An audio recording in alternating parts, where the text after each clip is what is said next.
নমস্কার বন্ধুরা, স্বাদের সাগরে তোমাদের সবাইকে স্বাগত। আজ তোমাদের সাথে শেয়ার করব বাঙালির সবচেয়ে সেরা ও জনপ্রিয় রেসিপি কলা পাতায় ইলিশ পাতুরি। ইলিশ মানেই বাঙালির মনে একটা আলাদা ইমোশন, যা স্বাদ ও গন্ধ দিয়ে বছরের পর বছর সবাইকে মাতিয়ে রেখেছে।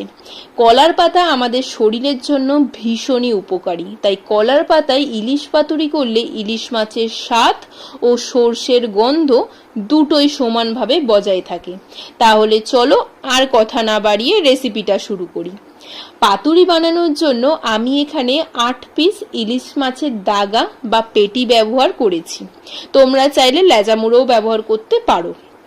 মাছগুলোকে প্রথমে ভালো করে জলে ধুয়ে নিয়েছি। তারপর সাদা সর্ষে, কালো সর্ষে আর কাঁচা লঙ্কা সব একসাথে শিলে পিষে একটা পেস্ট বানিয়ে নিয়েছি। এরপর আমি এখানে 4 পিস কলার পাতা নিয়েছি। এই কলার পাতাগুলো কিন্তু বন্ধুরা আমাদের গাছের। কলার পাতাগুলোকে একটা আড়ে আর একটা লম্বাই করে সাজিয়ে নিতে হবে। দেখে নাও আমি কিভাবে এখানে সাজিয়েছি। এরপর শীতকালে যেমন আমরা গায়ে তেল মাখি, ঠিক ওইভাবে নরম হাতে কলার পাতাগুলোকে ভালো করে তেল মাখিয়ে দিতে হবে। তারপর বেটে রাখা সর্ষে বাটাটা দিয়ে দেবো। তারপর ওর মধ্যে পরিমাণ মতো কাঁচা লঙ্কা কেটে দেবো। তোমরা যে যেরকম ঝাল খাও সেই বুঝে দিও। তারপর হলুদ গুঁড়ো দিয়ে, নুন দিয়ে, কাঁচা সর্ষের তেল দিয়ে ভালো করে আলু ভাতে মাখার মতো সর্ষেটাকে মাখতে হবে। আজ রেসিপিটা কিন্তু আমার শাশুড়ি মা বানাচ্ছে। এটা তার হাতের স্পেশাল রান্না, আর আমি কিন্তু বন্ধুরা ভিডিওটা করছি। তারপর কালো জিরে দিয়ে একটু মিশিয়ে নিয়ে এক এক করে মাছগুলো দিয়ে ভালো করে সর্ষে বাটার সাথে মাখতে হবে, যাতে সর্ষের মশলা আর গন্ধ মাছের মধ্যে ঢোকে। তারপর সব মাছ মাখিয়ে নিয়ে ওপর থেকে নুন ছড়িয়ে দেবো, সর্ষের তেল ছড়িয়ে দেবো, গোটা কাঁচা লঙ্কা ওপর থেকে সাজিয়ে দিয়ে কলার পাতাগুলোকে আলতো হাতে ভালো করে মুড়তে হবে। এর জন্য কিন্তু আমাদের একদমই কচি নরম কলার পাতা নিতে হবে। শক্ত নিলে কিন্তু মোড়ার সময় ভেঙে যাবে, তাই কলার পাতা নেওয়ার সময় এটা কিন্তু তোমাদের খেয়াল করতে হবে। আর এক এক করে কিভাবে সাজিয়ে মুড়তে হবে সেটা দেখে নাও।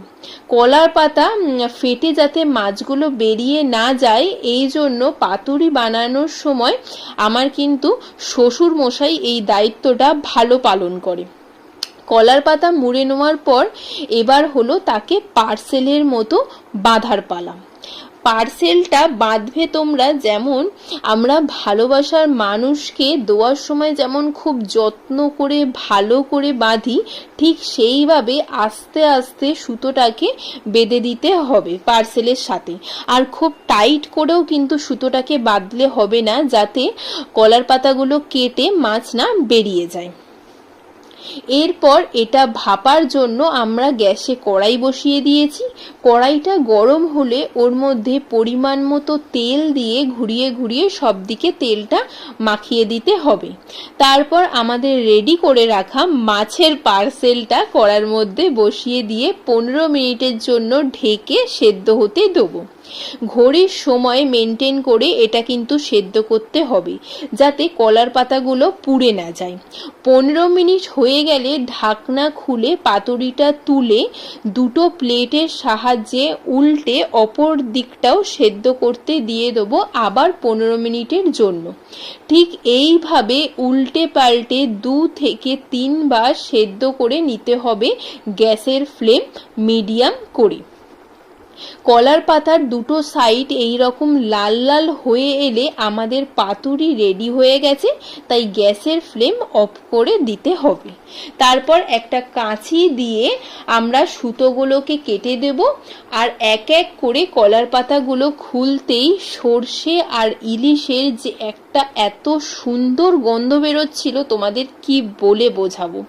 পাতুরিটা দেখেই বুঝতে পারছো যে সব দিক দিয়ে কত ভালো করে সেদ্ধ হয়েছে। সর্ষে আর ইলিশ একে অপরের সাথে মিশে তৈরি হয়ে গেছে আমাদের বাঙালির অতুলনীয় স্বাদে ও গন্ধে ভরপুর ইলিশ পাতুরি। তাহলে বন্ধুরা ভিডিওটা ভালো লাগলে ভিডিওটাকে লাইক করো, কমেন্ট করো রেসিপিটা কেমন লাগলো, আর কে কোথা থেকে ভিডিওটা দেখছো সেটাও জানিও। আর ভিডিওটাকে শেয়ার করো, চ্যানেলটাকে অবশ্যই সাবস্ক্রাইব করে দিয়ে পাশে থেকো। আর আজকের মতো টাটা, দেখা হচ্ছে আবার নতুন কোনো ভিডিও নিয়ে নেক্সট ভিডিওতে।